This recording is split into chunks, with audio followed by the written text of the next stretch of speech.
Good morning, Central Indiana. It is 6 o'clock on your Sunday morning. Thanks for getting your day started with us here on 13 Sunrise. I'm Matthew Foltz alongside Lindsay Monroe. Hopefully you have had a great and safe holiday weekend so far, Yes. Lindsay. I got to tell you, yesterday it was just hot brutal. and muggy. Oh, my God. It was really brutal. Spent a lot of time in the air conditioning. Yes. I'll admit, did not get out much yesterday. And if you perhaps are still rolling with your holiday weekend plans today, well, we're going to see some changes eventually. It's still going to be a hot one. We are still headed into the low 90s later on this afternoon. But then we've got a cold front that's going to be incoming. So I wanted to start with the rain chances. And that's not just for today, but looking ahead at the week ahead.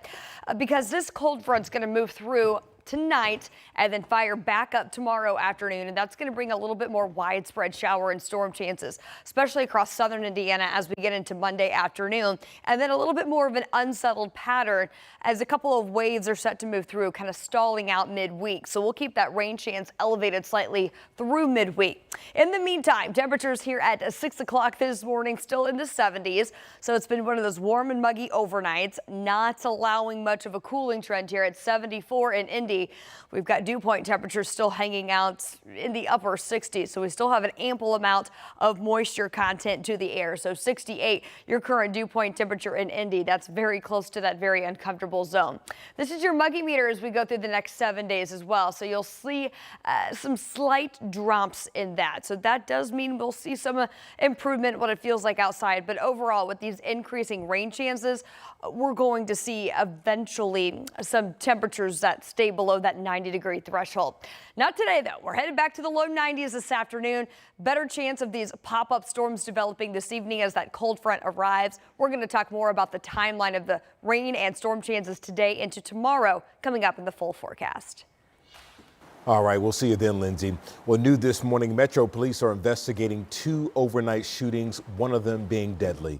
The first happened on the city's northeast side shortly after midnight. Police say officers were called to the area of Roosevelt and Hillside Avenue. That's where they found 2 people with gunshot wounds. One of them was pronounced dead at the scene, and the other, we're told, is in stable condition.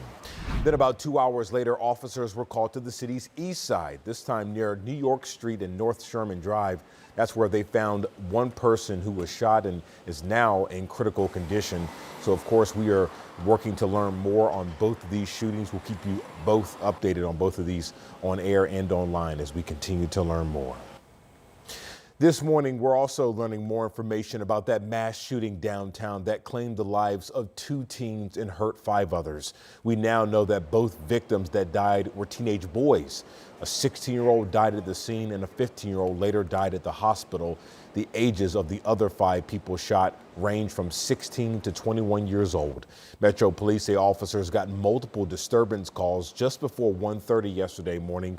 Those disturbances were around South Meridian, West Washington, and South Illinois streets. Now we're hearing from Mayor Joe Hogsett in his reaction to the shooting. All of this pain, all of this grief, all of this heartache is avoidable and is preventable. But you have to take responsibility as a mom, a dad, a man, a woman, a grandmother, a aunt, a cousin, or uncle. I think we know what's going on in our homes. We know what's going on in our neighborhoods. Now, so far, no arrests have been made in this case, but police did tell us they made 20 arrests before the shooting took place. They also say they've recovered at least 2 guns from kids downtown. And now to the safety changes, including a call for parent accountability. Our Marina Silva is now looking into what police are doing to protect people downtown. Police say on Friday and Saturday nights, this is where kids go, downtown, unsupervised. You can see them being dropped off by their parents, 5 or 6 at a time out of the car. You can see them jump out of Ubers and Lyfts, and you can see them jumping off the buses that they ride down. The chief wants parents to be accountable for their children, and the city's also making safety changes. First, enforcing the curfew. Take a look. Here's when state law says kids can and can't be out. And that's why any kind of curfew enforcement needs to be based in help and not punishment. Taking someone to the Family Justice Center Watching them go in the door and then out the back door is not going to help anyways. Another one of the changes, more eyes watching downtown. Police say they're going to be adding security cameras like this one. We're going to use technology again.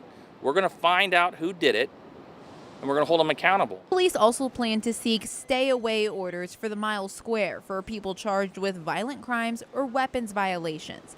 Indiana State Police will help patrol downtown this summer, and the City-County Council may update food truck ordinances for vendors out late after bars close. City-County Council members are also condemning the violence. Leroy Robinson says the council will revisit the curfew ordinances as well as introduce new ordinances to hold parents accountable.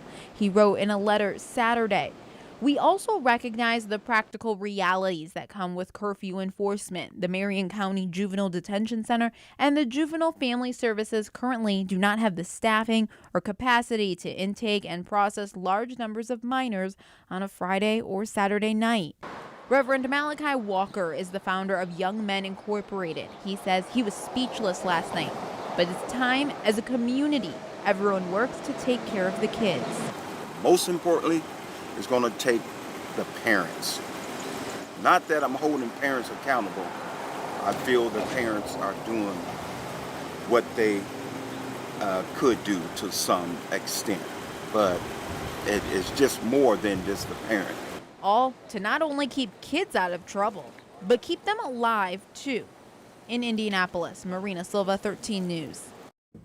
And today, faith and local leaders are planning a procession downtown in the wake of that mass shooting.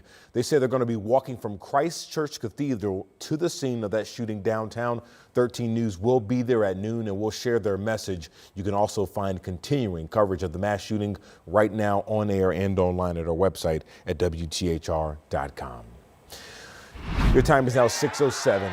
Right now, an Indianapolis mother is remembering her son who died from gun violence. A visual and balloon release was held last night for Jeremiah Cotton, who died last Friday after being shot in an apartment in Cumberland. His mother says Jeremiah was a kid that was always having fun. She says while she is still grieving the loss of her son and waits and wants answers, she says she needs to be strong. I normally wipe my tears and just be like, okay, you know, I still got 4 living kids, so I definitely have to be strong for them as well. And, you know, I can't break all the way, you know, because I have to hold them up. Now, Cumberland police first said Cotton was in an apartment with 5 other young people when he picked up a gun and accidentally shot himself. The oldest person in that apartment was 18 years old. Now the Marion County Coroner Office says that Cotton could not have shot himself. His death is now being investigated as a homicide.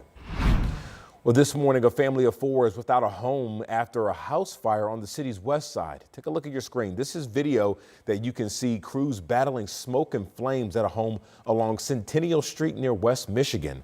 So fire crews say it happened shortly after 1 and spread next door to a home but didn't cause much damage. Thankfully, we're told no one was hurt. Crews say they were also able to save the family's 2 dogs and a cat from that fire.